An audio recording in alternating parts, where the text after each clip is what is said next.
자, 12강. 오늘 2반은 12강, 13강 합니다.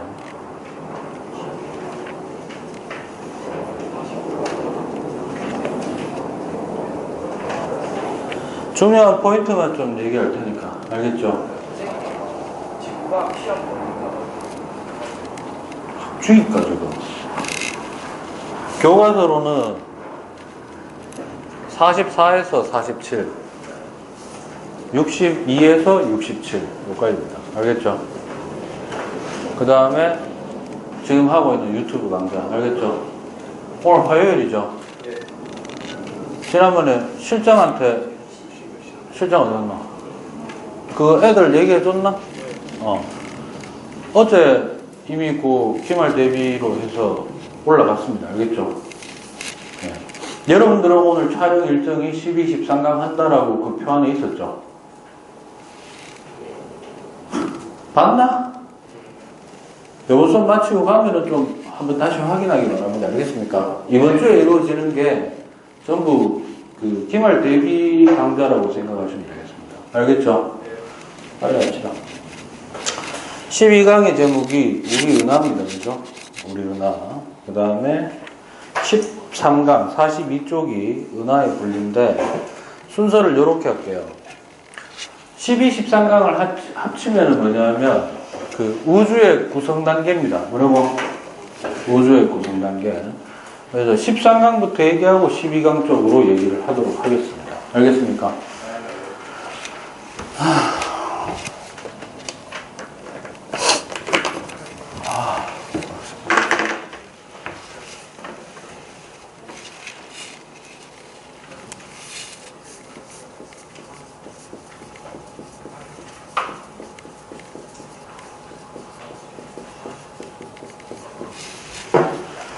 하이사이언스로 12, 13강에 해당하는 내용 되겠습니다.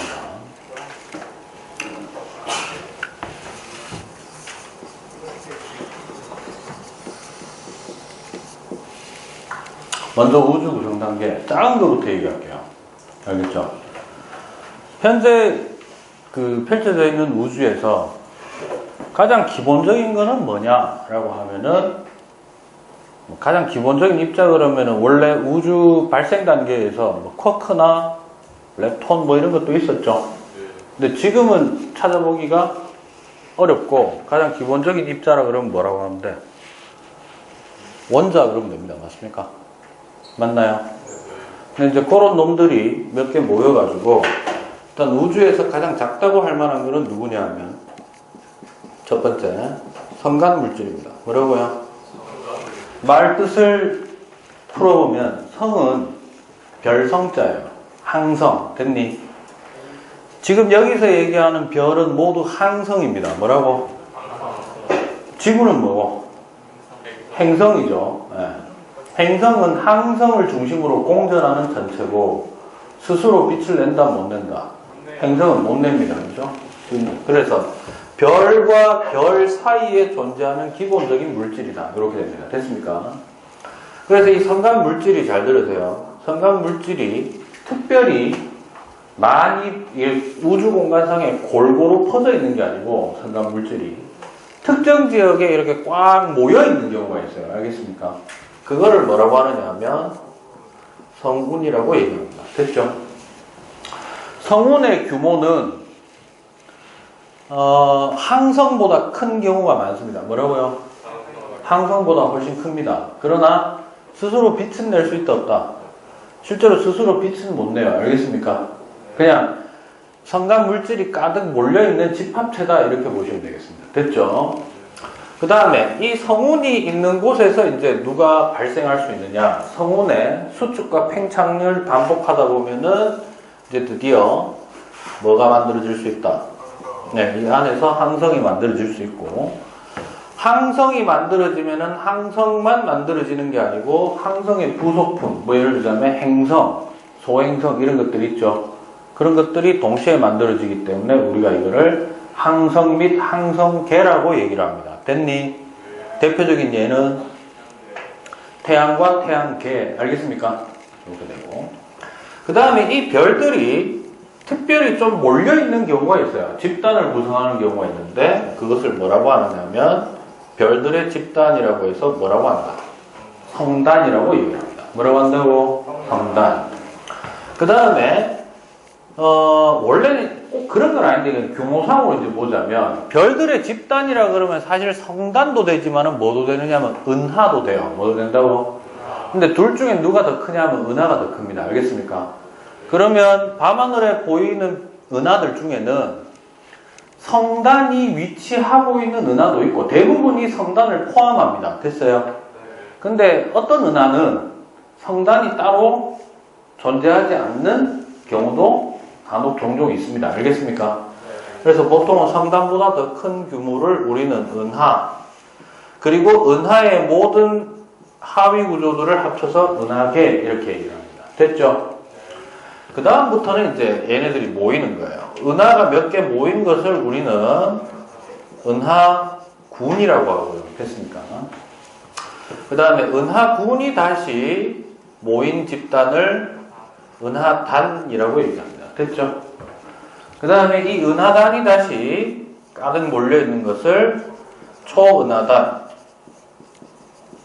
그리고 얘네들이 서로 그물구조처럼 이렇게 엮여있는 것이 이제 우주의 전체적인 공간적인 형태다라고 해서 이거를 거대 우주 구조 뭐 이딴 표현을 쓰기는 합니다. 됐습니까? 됐죠? 그러니까 여기에서 이제 각각에서 몇 가지 좀 기억할 만한 걸 좀 얘기를 하자면요. 성간물질부터 얘기하겠습니다. 성간물질은요, 대부분 뭐하고 뭐냐면 기체하고 티끌로 구성되어 있습니다. 뭐하고 뭐로 구성되어 있다고? 기체하고 티끌인데 이 기체는 거의 대부분 누구다? 대부분 수소 원자입니다. 됐죠? 그 다음 많은 거는 헬륨 되겠습니다. 됐죠? 그 다음에 성간물질이 특별히 좀 밀도가 높게 몰려있는 것을 뭐라고 한다고? 성운이라고 하는데 성운은 다시 세 종류입니다. 몇 종류? 세 종류인데 첫 번째 암흑성운이라는 게 있고요. 반사성운이라는 게 있고 그 다음에 발광성운이라는 걸로 크게 몇 종류 있다? 세 종류가 존재합니다. 됐죠? 어쨌든 성운은 항성의 탄생 장소입니다. 뭐라고? 항성의 탄생 장소다. 이렇게 보시면 되는데 얘네들을 세부적으로 구분하는 것까지는 한번 읽어보시면 됩니다. 알겠습니까? 책에 나와 있는 거 설명해 드릴게요. 암흑성운은 지구에서 관측했을 때, 뭐 했을 때? 지구에서 관측했을 때 시커멓게 보이는 거예요. 오케이? 근데 왜 시커멓게 보이느냐? 너무 두꺼우면 주변에 별빛이 들어왔을 때 입자들이 흡수를 하고는 밖으로 다시 재방출하지 않는 경우. 알겠습니까? 혹은 주변의 별빛을 차단해서 우리가 보는 방향 쪽으로는 별빛이 들어오지 못하도록 막아서는 경우를 뭐라고 한다? 암흑성운. 반사성운은 뭘까요? 주변의 별빛을 말 그대로 반사된 빛이 우리 눈으로 들어오고 있는 형태. 발광성운은 마치 성운이 지가 스스로 빛을 내뿜는 것처럼 돼 있는데 그게 아니고 아까 얘기했죠. 빛은 어떤 물체에 쭉 가면요 튕겨 나가기도 하고 이게 반사입니다. 혹은 뭐 하는 경우도 있다. 뚫고 지나가는 경우도 있어요. 이게 투과입니다. 알겠습니까? 나머지 하나는 뭐 그대로 여기에 들어가는 경우 이걸 흡수라고 합니다. 뭐라고? 흡수. 그런데 모든 물체는요 에너지를 추가적으로 받으면 받은 만큼 뭐한다? 다시 이거를 방출하게 됩니다. 알겠습니까? 그래서 성운 중에는 주변의 별빛을 흡수한 다음에 그것을 다시 어떻게 재방출해내는 성운이 있는데 그것을 뭐라고 한다? 발광성운이라고 얘기한다. 됐죠? 그 다음에 항성은 전에도 얘기했지만은 크게 몇 종류 있냐면요. 우리는 주로 뭐에 대해서 많이 얘기한다고? 태양과 같은 거를 뭐라고 합니까? 주계열성, 그죠? 그 다음에 거성이 있고요. 초거성이라는 것도 있고요. 그 다음에 백색 외선 크게 이렇게 4종류가 있다는 정도만 좀 기억하시면 될 것 같습니다. 됐죠? 그 다음에 우리가 대표적으로 예를 드는 거는 바로 누구? 태양계 되겠습니다. 따라서 태양계에는 뭐가 있냐면 누가 있고 행성이 있고 그 다음에 수많은 뭐로 구성되어 있다? 소천체들로 구성이 되어 있는데 소천체에는 어떤 게 있습니까? 라고 했을 때 첫 번째 외소행성, 그 다음에요 소행성, 그 다음에 위성, 그 다음에 유성체, 그 다음에 뭐 해성 등등등 이러한 것들이 소천체 되겠습니다. 됐죠? 근데 얘네들은 모두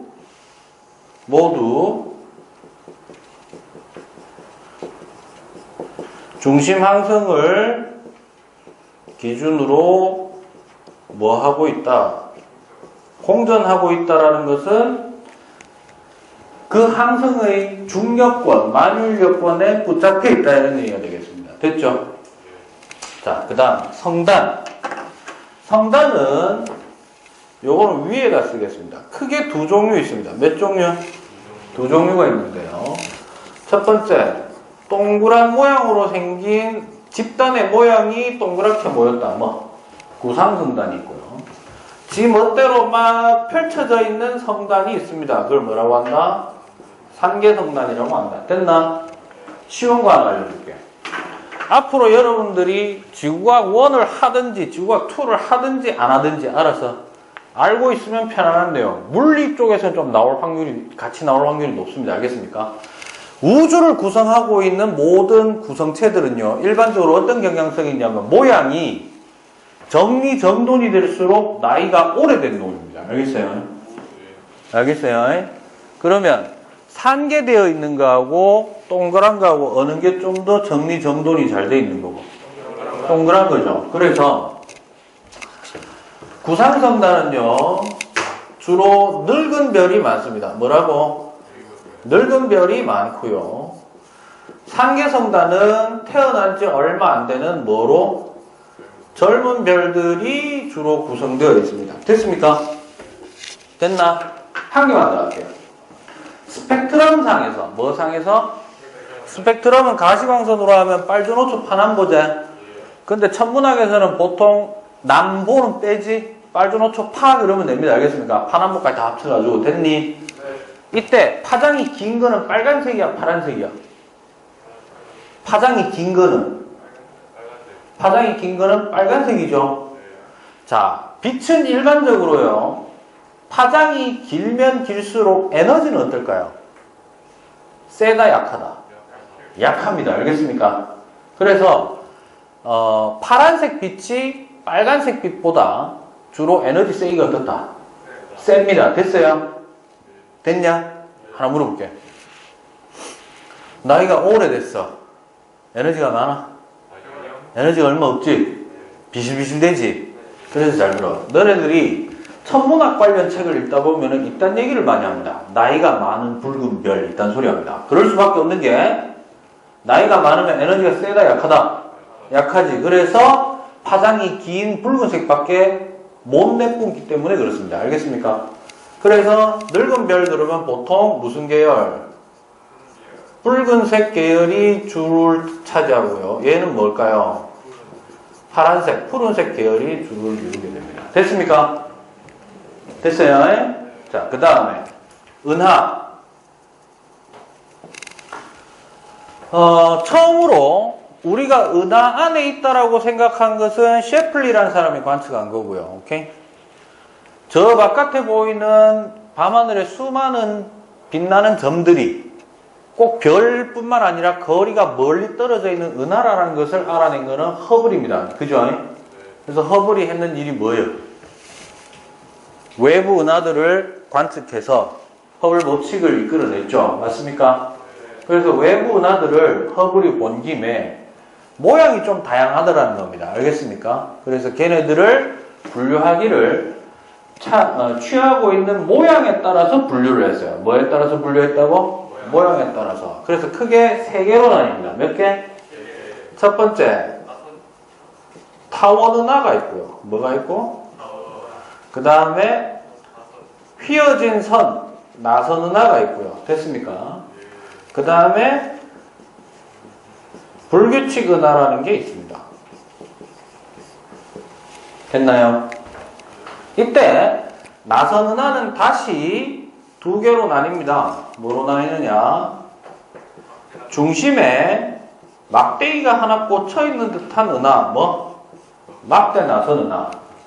그 다음에 완벽하게 처음부터 끝까지 전부 오로지 나선으로만 구성된 거, 정상 나선 은하. 이렇게 두 개로 나뉘어집니다. 그래서 보통 은하를 형태에 따라서 구분하게 되면 이렇게 네 가지 정도 됩니다. 됐습니까? 근데 이거 말고도 퀘이사라든가 전파은하라든가 이런 것들이 또 따로 있는데 그것까지는 안 해요. 알겠습니까? 됐죠? 됐어요? 똑같습니다. 잘 들어. 하나, 둘, 셋, 네 개 중에 나이가 제일 많은 것은 누굴까요? 오케바리. 됐어?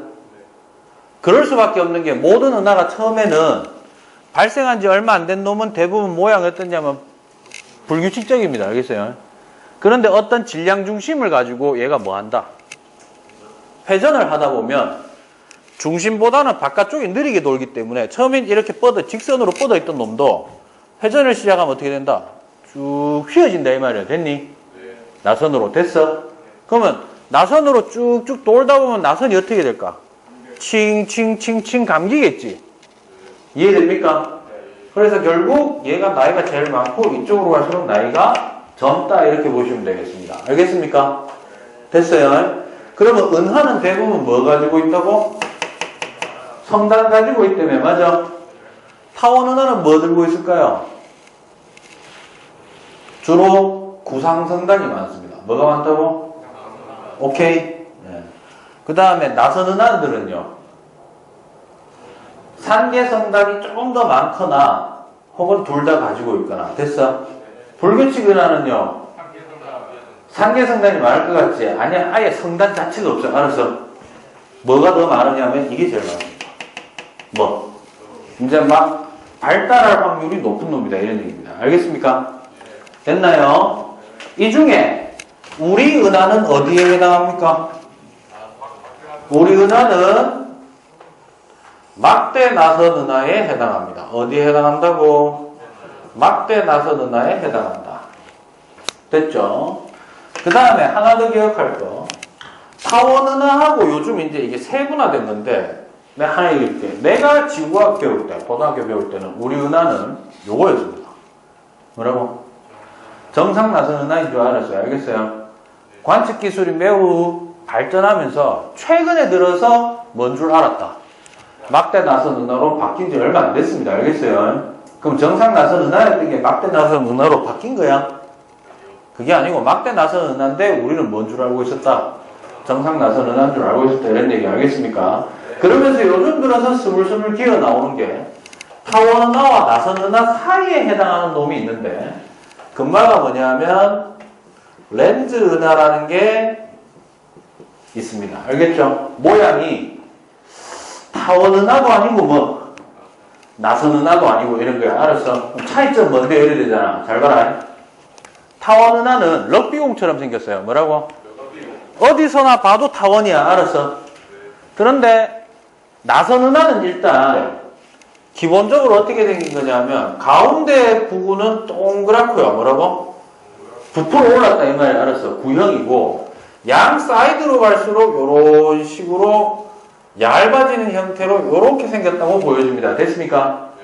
네. 그럼 타원 은하는 그러면 아예 대놓고 이렇게 생겼다 이 말이지. 옆에서 바라보면. 맞아? 네. 렌즈 은하는 뭐냐면 분명히 가운데가 좀 더 어떻긴 한데 부풀어 오르긴 올랐는데 나선 8에 해당하는 뭐에 해당하는? 나선에 해당하는 놈이 흐트러져 가지고 이제 거의 안 보인 이런 거. 알겠어? 그걸 뭐라고 한다? 렌즈 은하라고 얘기를 합니다. 알겠습니까? 됐어요? 그래서 이런 형태로 전체적인 거를 좀 정리를 잘 해 놓으시기 바랍니다. 알겠습니까? 자, 13강 잠깐 그 42쪽 몇 가지 기록하겠습니다. 허블의 외부 은하 분류, 모양에 따라 분류했다. 뭐라고? 모양에 따라 분류했다. 그래서 2번, 3번, 4번에 타원 은하, 나선 은하, 불규칙 은하 이렇게 세 가지로 크게 구분이 될 수 있고, 나선 은하는 다시 몇 개로 구분된다? 두 개. 막대 나선 은하와 정상 나선 은하로 구분될 수 있겠다. 5번에 보시면 우주의 구조에서 은하보다 큰 구조를 정리해 놓은 겁니다. 그죠? 그럼 은하군 앞에는 누가 있어야 돼? 은하군 왼쪽 앞에는 은하가 있어야 돼요. 그죠? 그러니까 요거하고 짬뽕을 시켜서 좀 잘 기억해 놓으시기 바라겠습니다. 알겠죠? 43쪽에 보시면 용어 정리해 보면 렌즈형 은하하고 선감 물질이라는 거 있죠? 그거 한번 읽어보시고요. 됐습니까? 43쪽에 문제는 그렇게 어려운 거 아니니까 여러분들 꼭 한번 풀어보시기 바랍니다. 알겠죠? 자, 그 다음에 40쪽 앞으로 넘어가서 우리 은하. 우리 은하를 옆에서 본 모습이 나옵니다. 그죠? 내가 그림을 좀 잘 못 그린데 아까 그랬던 이 모양이죠? 됐나? 네. 그 다음에 41쪽에 회오리 모양으로 보이는 거는 이제 위에서 바라본 모양이다. 이렇게 되는 겁니다. 그래서 우리 은하는 가운데 보니까 위에서 내려다 봤을 때 동그란 부분에 약간 이렇게 길쭉하게 뻗어 나와 있는 거 보이나? 많이 길쭉하지는 않은데 심한 놈은요 아주 바깥쪽까지 쭉 튀어나갑니다. 알겠습니까? 그러니까 우리나라는 우리나라라는 비기 쉽게 소리하는데 우리 은하는 정상 나선 은하에서 막대 나선 은하 형태로 들어간 지 얼마 안 된 놈이기 때문에 한동안 뭔 줄 알았다. 정상 나선 은하인 줄로 알았다. 이렇게 보는 게 맞습니다. 그렇게 보시면 되겠습니다. 그래서 여러분들이 좀 기억해야 될 것은 중앙 팽대부하고 은하 원반 이거는 금방 알 수 있는데 헤일로라고 보입니까? 그림 안에서? 아니요. 그림 안에서 헤일로라고 글 적혀 있는 거 보이나? 헤일로는 그림상으로 보면 이거예요. 잘 봐. 은하의 질량의 대부분은 은하 중심에 몰려 있습니다. 어디에 몰려 있다고? 그러면 이렇게 되는 거예요. 옆에서 봤을 때 얘가 힘을 미칠 수 있는 공간이 여기까지다 이 말이거든. 나선팔이 있는 거. 그런데 사이드로만 이렇게 원반 형태로만 힘이 가해지는 게 아니고 사실은 아래 위로도 그만큼의 힘이 어떻게 될까? 가해지겠지. 그러나 밑에는 실제로 어떤 구조가 있어 없어? 없는데 이거야. 은하 중심에 의해서 역학적으로는 인력권에 해당하나 영양권 안에 해당하나 약간 빈 공간, 비어있는 것처럼 보이는 공간을 뭐라고 한다? 그거를 헤일로라고 얘기를 합니다. 알겠습니까? 그러니까 여기 빈 공간을 뭐라고 한다? 헤일로라고 한다. 이렇게 기억하시면 되겠어요. 됐습니까? 별게 없음? 자, 우리 은하의 구조 1, 2, 3, 4 꼭 한번 읽어보시고 그 중에 3번 한번 보겠습니다. 은하 원반을 둘러싸고 있는 헤일로에는 나이가 많고 붉은 별들이 모인 구상성단이 분포한다. 구상성단이 주로 우리 은하에서는 어디에 있다고? 헤일로에 위치한다. 그래서 문제가 이래 나올 수 있어요. 여기 A, 여기 B, 요건 뭔데? 나선8이지. 나선8에는 산계성단이 많습니다. 알겠습니까? A와 B에 각각 위치하고 있는 성단에는 A에는 주로 푸른색 별이 존재하고 B에는 주로 붉은색 별이 존재합니다. 맞아 틀려? 반대지. 됐어요? 그러나 그게 되게 어려운 논리 구조가 아니고 여기 있는 거하고 아까 위치해 있는 거하고 그냥 두 개 엮은 거예요. 알겠습니까? 그 다음에 4번. 우리 은하의 지름은 얼마? 약 10만 광년. 지름이지. 반지름 아니다. 반지름 얼마 그러면? 그렇죠. 지금 요 거리가 5만 광년이네 이 말이지. 전체는 10만 광년. 됐어요?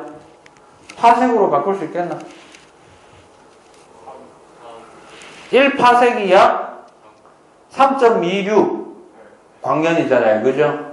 근데 이제 이거는 이제 시험 문제 요거 줍니다. 단, 1파색은 약 3.3 광년으로 본다. 이렇게 하면 10만 광년이면은 거의 3, 얼마고? 3만 파색이가. 산수 넣어야 되나? 나 그런 거 졸라 못한다. 알았죠? 네. 됐습니까? 그렇게 막 볼 수도 있다. 그 다음 성운.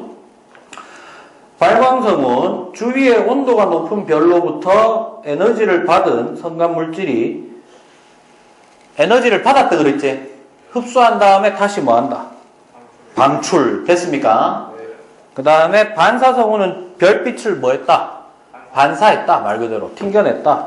암흑성운은 별빛이 차단되었다. 통과하지 못했다. 됐습니까? 네. 이렇게 하시면 돼요. 밑에 성단, 산계성단과 구상성단을 비교해 놓은 표 꼭 한번 읽어보시면 되겠습니다. 알겠습니까? 네. 됐죠? 네. 여기까지 질문. 관련된 문제를 꼭 한번 풀어보세요. 아시겠습니까? 네. 그럼 오늘 여기까지 하도록